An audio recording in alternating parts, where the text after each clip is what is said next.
आज Doubtnut app download करें। Doubtnut पर अपने सभी गणित, रसायन विज्ञान, भौतिक विज्ञान और जीव विज्ञान के डाउट्स का करो सफाया। बस प्रश्न की फोटो खींचो, एक ही प्रश्न को क्रॉप करो और तुरंत वीडियो सोल्यूशन पाओ।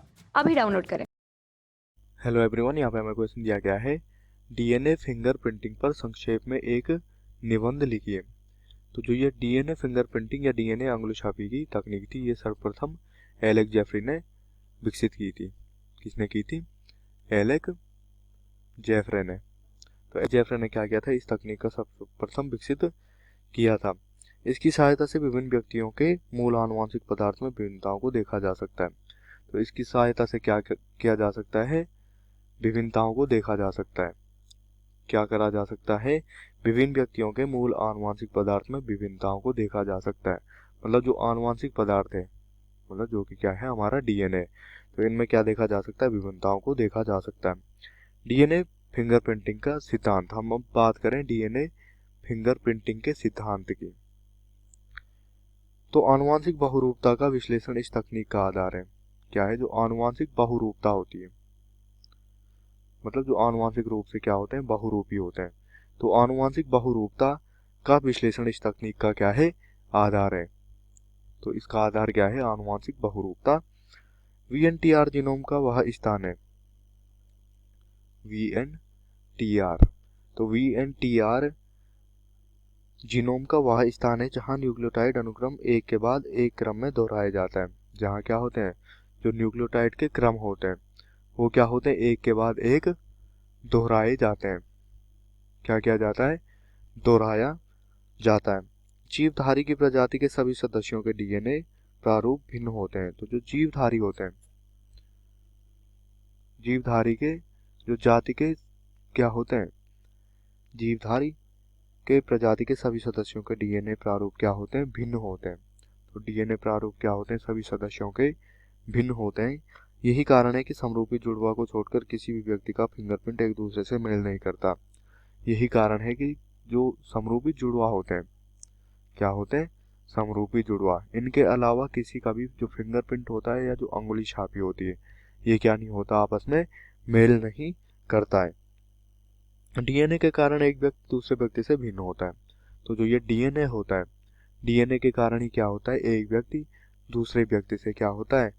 भिन्न होता है। मतलब दोनों व्यक्तियों में क्या पाई जाती है? भिन्नता पाई जाती है। डीएनए के फिंगरप्रिंटिंग द्वारा डीएनए में स्थित उन क्षेत्रों की पहचान की जाती है जो एक व्यक्ति से दूसरे व्यक्ति में भिन्नता दर्शाते हैं। तो जो भिन्नता दर्शाते हैं जो क्षेत्र, उनकी क्या की जाती है? पहचान की जाती है। क्या की जाती है? उन क्षेत्रों की पहचान की जाती है जो एक व्यक्ति से दूसरे व्यक्ति में क्या करते हैं? भिन्नता को प्रदर्शित करते हैं। डीएनए के इन्हीं क्षेत्रों के कारण शरीर में विभिन्नताएं उत्पन्न होती हैं।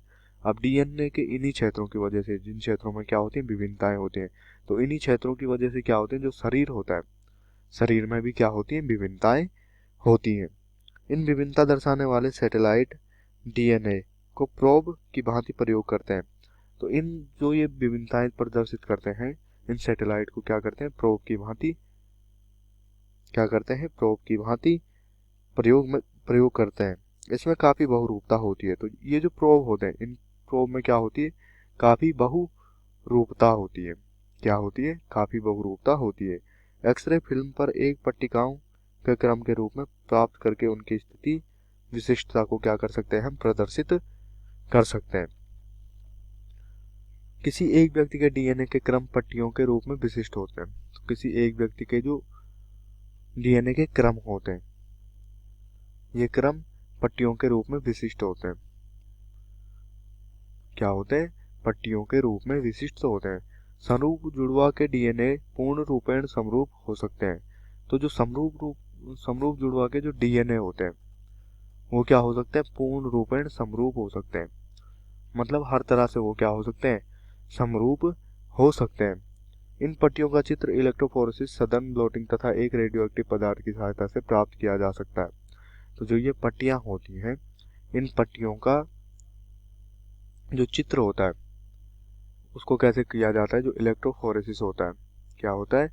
इलेक्ट्रोफोरेसिस, सदर्न ब्लोटिंग के द्वारा। किसके द्वारा? इलेक्ट्रोफोरेसिस, सदर्न ब्लोटिंग के द्वारा क्या किया जा सकता है? देखा जा सकता है। या तथा एक रेडियो एक्टिव पदार्थ की सहायता से क्या किया जा सकता है, इसको प्राप्त किया जा सकता है। क्या किया जा सकता है, प्राप्त किया जा सकता है।